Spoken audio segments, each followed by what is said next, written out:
Hello and good evening to the Results with Ronnie podcast. My name is Ronnie Walker. I am your master coach of exceptional relationships and sex. And today is a pivotal podcast. It's episode 3. And the question that has been a constant throughout all the years that I have been coaching relationships, single men and women all over the world is, why is dating so hard?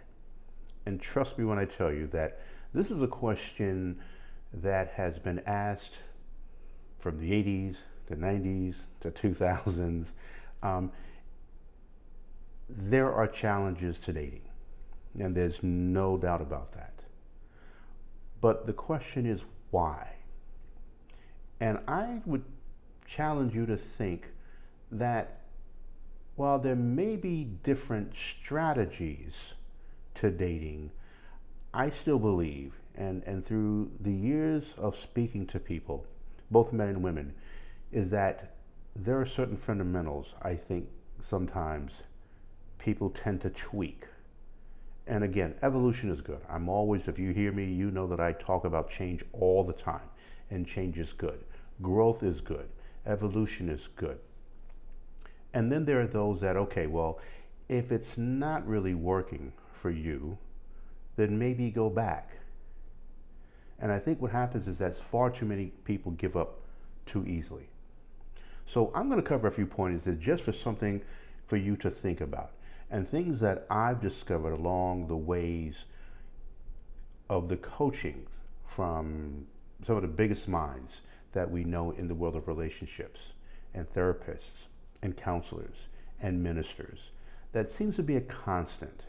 And so the thing about common sense, they always say, is that it's not so common. So some of this you may have heard before. As a matter of fact, I'd venture to say you probably have. But there's also a saying that if you're not doing it, then you really haven't heard it, or that you don't know it. And so without passing any form of judgment, I really want to try to get you to just take another look at what dating is today, because there are some changes. A lot has happened over the years, and one will argue it's gotten better, other will tell you it's gotten harder.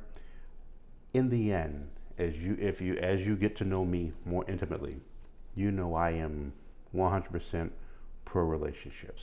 I truly believe that we are not here on this earth to have these experiences that we're looking to have within our lives on our own.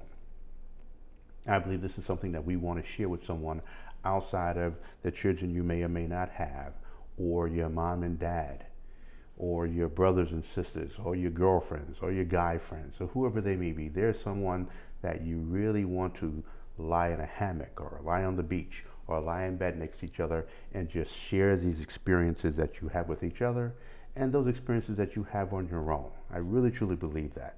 So, but before we get to that part, we want to find out that if you're not at that place now, why is that? And while there is not just one definitive answer, what I will say is that, I guess in some form or fashion, we can say that, listen, there's enough blame to go around. But let's not focus on the blaming, and let's focus on what is it that we need to do? What is it that we need to do as a single man or single woman that could improve our odds and not going through the next 400 dates? Okay? Now, in a perfect world, yes, the next person you go out on a date with will be the person that you spend the rest of your life with, however long that may be, till death do you part. And see, but we also know that in a lot of cases, that's not going to be the first person. It may be the second person. It may be the fifth person. But I really want you to have the mindset of taking each experience as a learning experience, and that is something that you have reasons to give up on. So let's start with number one. Why is dating so hard for men and women? Well, one is lack of clarity. And what do I mean by that? Well, see, you'd be surprised at the number of people that I coach that are not clear on the type of person they're looking for. So let me repeat. Many people are not clear on the type of person they are looking for. No matter who I coach, male or female, I'll ask this number one question. So, insert name, what are you looking for in a woman? And what you'll give me, it's not that they won't give me an answer, but there's so much ambiguity in it. Very ambiguous, very vague. And it just leads me to know that from right off the rip, they're going to have a hard time finding what they're looking for because they're not very clear. And it's the same with women. For instance, I want a man that has a job. Okay, well, what kind of job? Any job. See, here's why you need to be clear on that. Because he may have a job where he works nights. You may not want a man who works nights because you're home at night, because your job is 8 to 4, 9 to 5, whatever the daytime hours may be. By the time you get home, he's leaving to go to work. You may not want a man or a woman who works weekends because you're off weekends. You may want a man or a woman whose job is not so demanding on their time, yet consistently rescheduling times to do things together. So be real clear on the type of profession that you want him or her to have. You may not want a person who has a job. You may want someone who, if in the event that you are an entrepreneur, you want an entrepreneur. Why? Because you can both have the time and the flexibility to have different experiences together. And you can only experience that through entrepreneurship. Now, are there some jobs that may be a little more flexible? Absolutely. But the point I'm trying to make is you need to be very, very clear on the type of profession you want this individual to have. Because in the end, what you're looking for in a relationship and what helps that relationship grow is going to be presence. You want presence with this person. And with that presence comes sharing and growing the experiences throughout your relationship journey. You may be in a position where you want kids. How does that work? You may be in a position where you want to travel. How does that work with that person's profession? So just clarity. And this is, I had to list this first because everything that I'm going to list after this is really in some form or fashion going to lead you back to being clear on what it is that you're looking for. And see, even if you were to use the rules, let's just say Think and Grow Rich, a very popular book, and if you haven't read this book, Napoleon Hill, I strongly suggest you read this book, because this is a book that's really clearly defining what it is in terms of achieving success. And I mentioned to couples and single men and women that just like achieving that profession you want, that business you want, be certain material things, you really need to be real clear on how you're going to achieve that.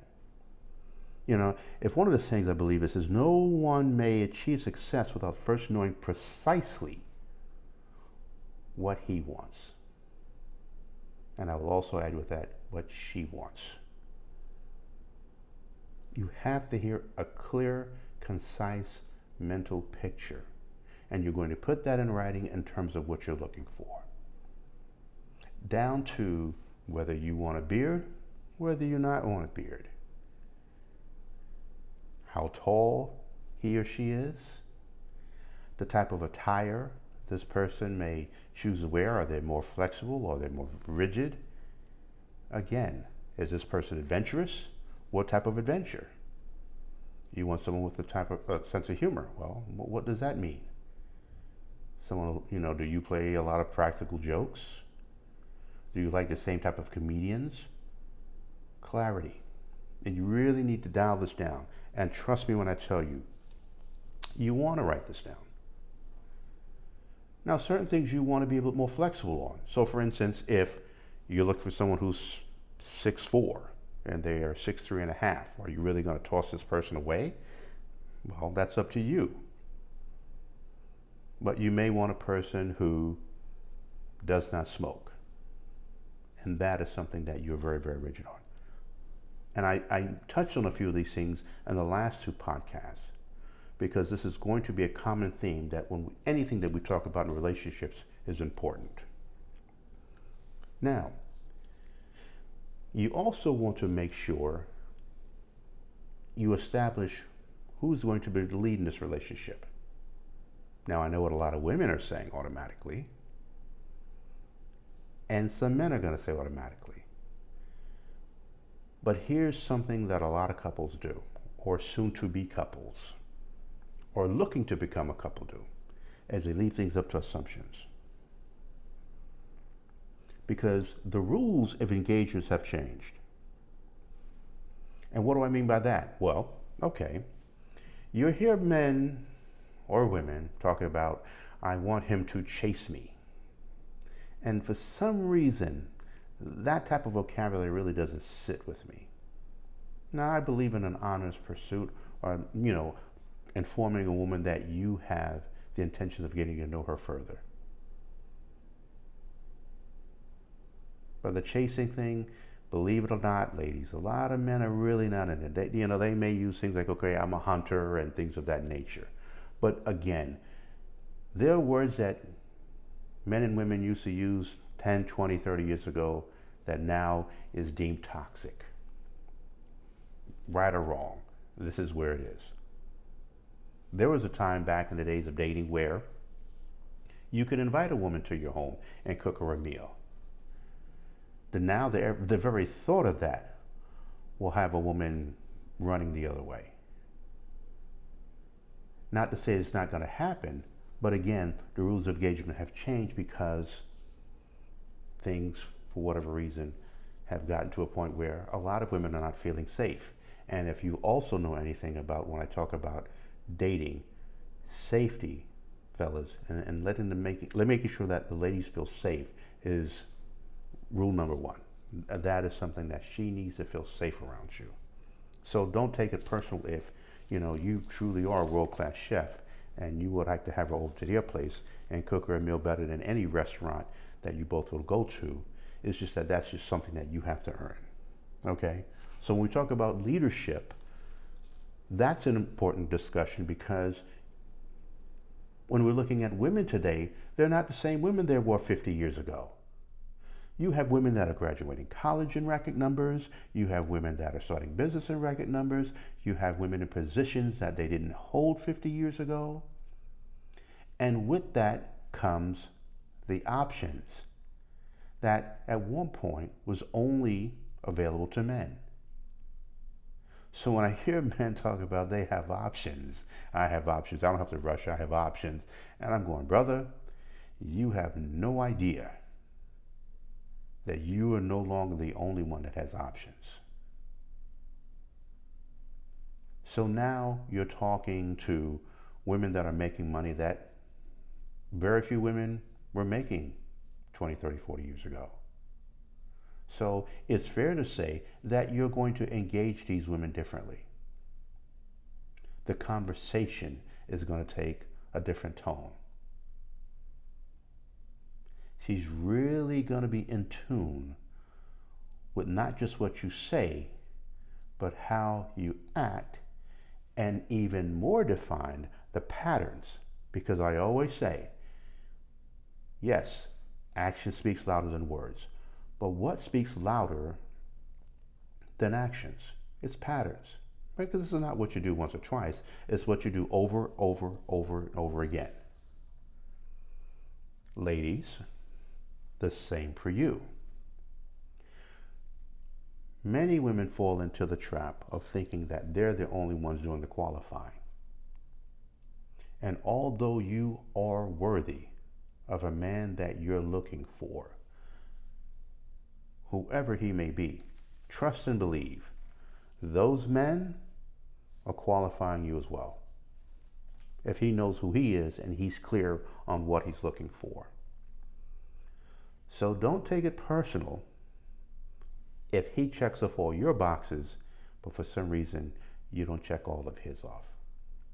Doesn't make you a bad person, but it just means that you are not the person for him.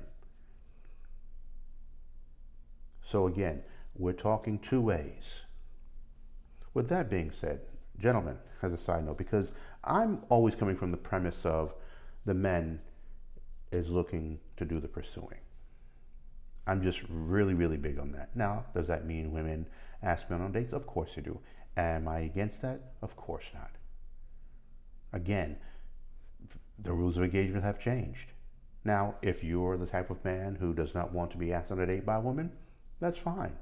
I'm not about to sit here and tell you that's wrong, nor am I going to tell a woman who has a shot and going after a man she feels she'd like to get to know better. I'll be the first one to say, go for it. Now, there, of course, are those women who are totally against that. And you know what? That's fine as well. Nothing wrong with that. Nothing whatsoever wrong with that. Go for it.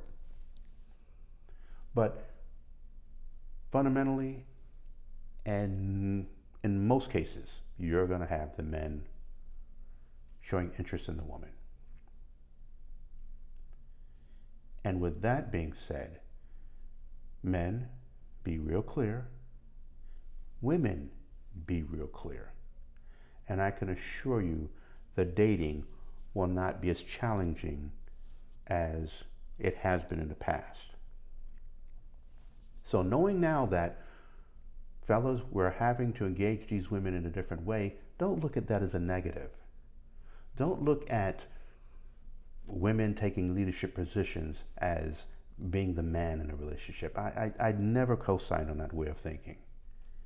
These women are in positions, a lot of times, by no choice. They're in a position that, it's either sink or swim. And you have to commend that. And you need to let her know that you commend that. And her strength is not taking anything from you. In fact, it's an asset. If you know who you are and you're clear on what it is that you're looking for. Because here's the one thing, and I don't care if the woman's making 5 figures, 6 figures, 7 figures, 8 figures. You will find that most women, I don't care if it's in New York, Florida, Los Angeles, Texas, Guam, Zimbabwe, the Caribbean islands, wherever they may be, women are looking for a leader in a relationship. That's it. Even if they are the leader in their business, in their job, and they're kicking ass and taking names, when they pick up the phone, they want to hear a voice that's going to want to listen to their day. It's going to make them feel better when they've had the rough day. Someone they can lay their head on his shoulder and know that everything's going to be all right. I don't care how strong that woman presents herself to be in any other area. The different spaces that she navigates. She wants a leader. And I've heard this over and over and over again from the women. So fellas, again, don't be guarded in today's new woman. Evolve the woman. A woman of growth. A woman of vision. This is something that if we are clear on who we are, is an asset to the relationship. These are the women that will take you to places that you cannot, I can promise you, that you could not go yourself. And ladies, if this is you, make sure that he knows that. So, the rules of engagements have changed. What else? Okay. Why are you dating? Why are you dating? Is it for fun? Because we know that there are men and women that are dating professionals. For them, they constantly on dates with no clear definition as to what they're looking for. Again, you'd be surprised at the number of men and women that do that. Are you dating for a relationship? There are a lot of men and women that marriage is not for them. They're happy in a coupleship that will last until whenever. Now, of course, you can finalize what that looks like between you both once you find the compatibility. And you are what he's looking for, and he's what you're looking for, vice versa. But again, it may not be marriage, but you do want a relationship with someone. A nice, strong, solid, intimate relationship. And for others, which is still the majority of people, believe it or not, marriage. Again, we're going back to clarity. Why are you dating? And here's the reason that you want to ask yourself, and especially ask the person you're on a date with, that question, because assumptions today lead the way. Now, with assumptions and you add a little lack of clarity, and you end up 2 years down the road before you realize that you're both on two separate relationship paths. Far too many people assume things while they're dating. And that's a recipe for disaster. I am big on questions. I had a conversation earlier today with someone who, after having some dating challenges, realized that one of the challenges was that they were not asking not just enough questions, but the right questions. Because they refuse to believe that for some reason that dating is some form of interview. And really it is. Now, change it, whatever word is going to be more palatable to you, but again, we're talking about the rest of your life. So you really want to make sure that not just through your questions, but also that person's follow-up actions to those questions is important. But you're only going to get that if you ask the question. And you never want to leave this to just assumptions or chance. Here's another question. Are you dating out of fear? A lot of people date because they feel that they're not getting any younger. They might as well do it. These eggs are drying up. And so they don't want to spend their life around. Now, in some ways, that is part of the picture, but that should not be your only driving force. Because what happens is that that energy transcends itself, and that person can perceive that as desperation.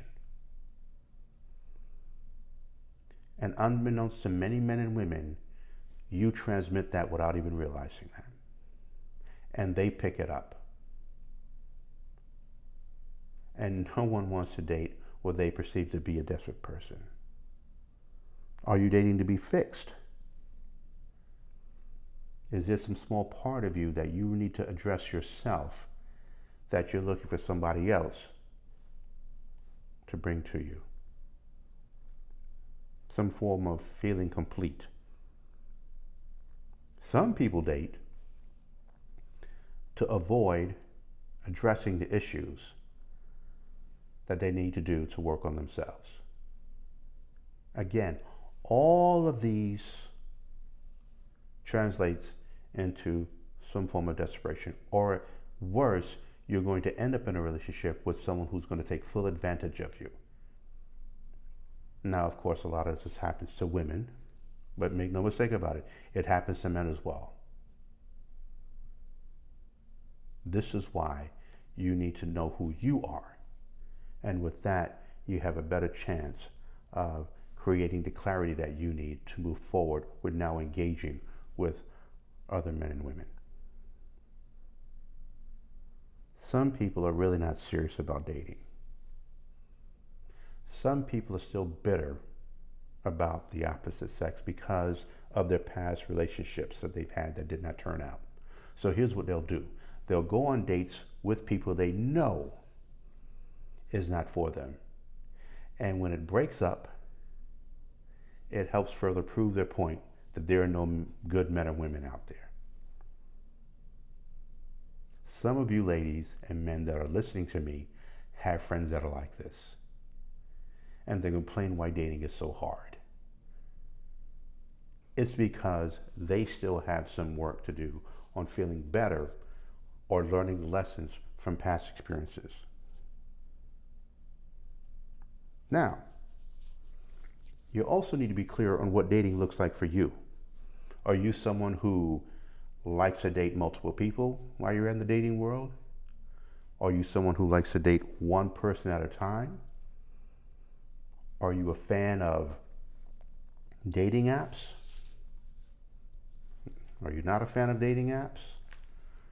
Do you prefer to be introduced?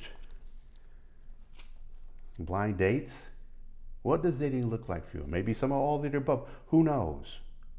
But again, this is something that I suggest you really write down, because again, dating is serious work. It can be fun, and it should be fun. Make no mistake about it. But at the same time, know that you're investing your time. For women say, look, I invest my time, my makeup, I'm getting out the cute shoes and the pants, and I need to know that it's worth my time. The same with the men.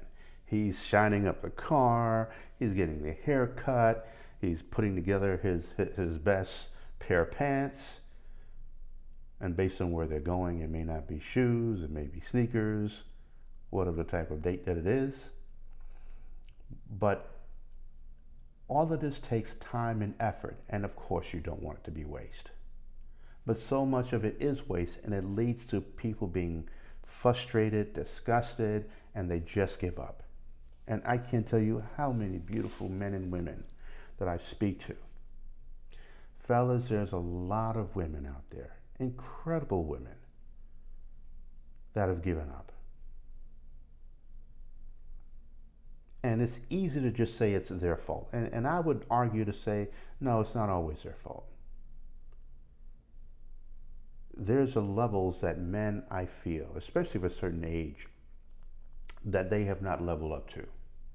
They've not grown to the type of women they're hoping to attract in their life.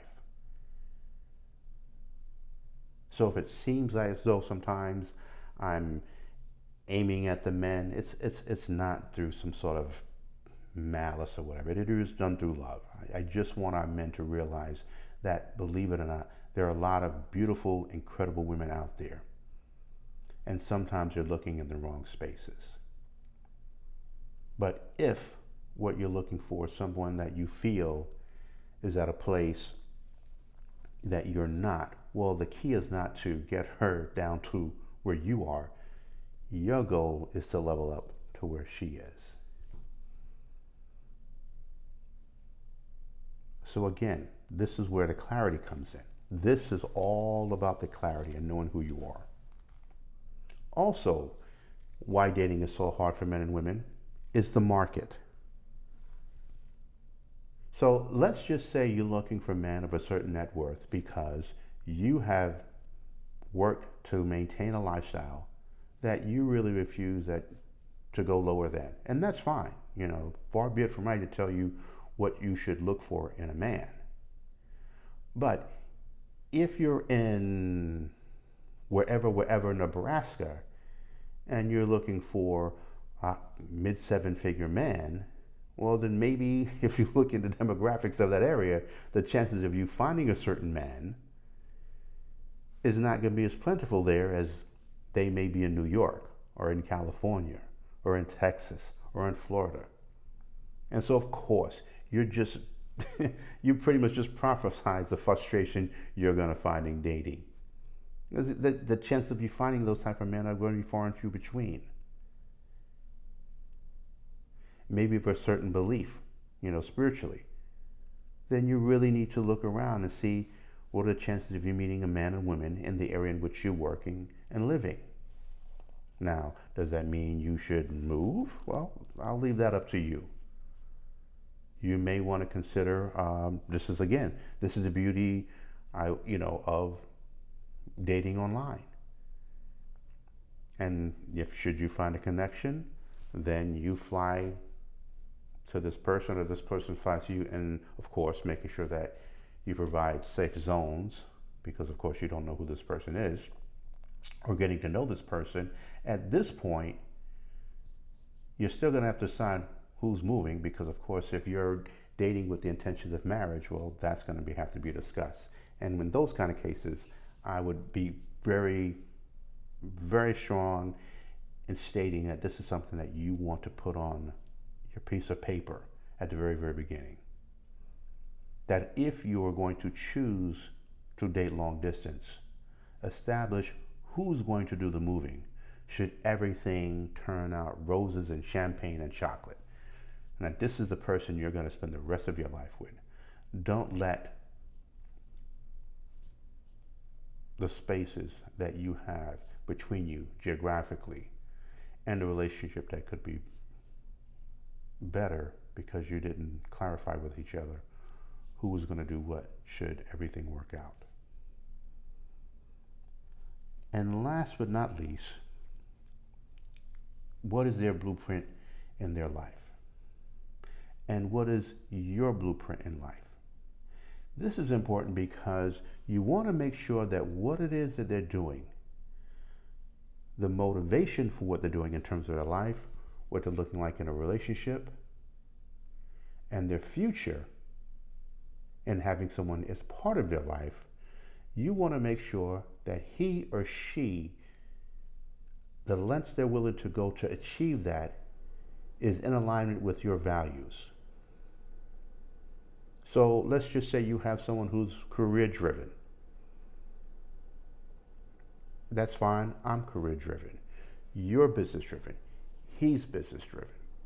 You both have that. Now, here's where things can go left. Let's just say there are things that he's willing to do to excel in his business, his journey in life in terms of that career, that does not align with your values. You're going to have a problem. It may not happen initially, but at some point, it's not going to rub you the right way. And it's going to play a part in that. And see, the dating becomes hard because the more you start to feel for this person, it's going to be this one part, this one little piece here. It's kind of like that pebble in the sandals or in your shoe. That the shoe looks good on your foot, but every time you walk, that pebble just gets the bottom of your foot. And at some point, you're going to have to take the shoe off to get the pebble out. And in this case, you're going to end up ending in a relationship. And what do? Now you're going to be upset, you're going to be frustrated, and then you are going to hesitate starting the dating process all over again. Now, I decided I was going to do a part 2 of this because there's some other things I really want to dial down into dating that is a challenge today, because there are a lot of things that are happening that needs to be addressed. One being, many more people are taking longer to get married. And I want to make sure that the demographics I'm talking to is in alignment with what's going on here. Because there are things that a lot of people didn't feel they needed to address years ago. I'll give you another example. Let's just say, ladies, let's just say the gentleman that you are dating, you discover he's bisexual. Is that something that you're comfortable with? Is that something that you're not comfortable with? Now, funny enough, that was something that many women back in the days didn't have to consider, because it was just a given that every man that is dating a woman is straight or heterosexual, and that he only wants a woman in his life, only to come home from work early to find him in bed with another man. And fellas, before you get all up and jump on me, yes, that does happen in the reverse too. Yes, there are men who have come home early from work or whatever and find their wife or girlfriend in bed with that quote-unquote bestie, that BFF, or that quote-unquote cousin. So we really want to make sure that you're clear on who you are, clear on what you're looking for, and clear on the mindset, the attitude, the questions that you're going to go in. Now, does that mean it has to happen all on the first or second date? No, of course not. But if you really want to lessen the chances that dating becomes a hard, arduous task, you want to make sure that these are things that you address as soon as possible. Dating does not have to be as hard as it is. It is often said that the challenge with dating is that people are involved in it. And again, I truly believe that dating is neither hard or easy. It's just worth it. And I believe that there is someone out there for you. And it is my goal and what I feel is my calling to provide some form of value to help guide you in that direction. Which is why I always encourage you to invest in a consultation with me to direct you in these ways through tools and resources to make what you're trying to achieve just a little easier. But only if you see the value in that. And so these podcasts moving forward is what I feel is going to provide some sort of direction. So again, I thank you for your time to listen to me. As we move forward, you're going to see more of a visual. I've got a great series moving forward even after this. So I can assure you that it's going to get better and better and better. So in closing, I want you to have a wonderful, wonderful weekend. Thank you for tuning in. I look forward to seeing you next week. My name is Ronnie Walker. I am your master coach of exceptional relationships and sex. And this is the Results with Ronnie podcast. Have a wonderful evening.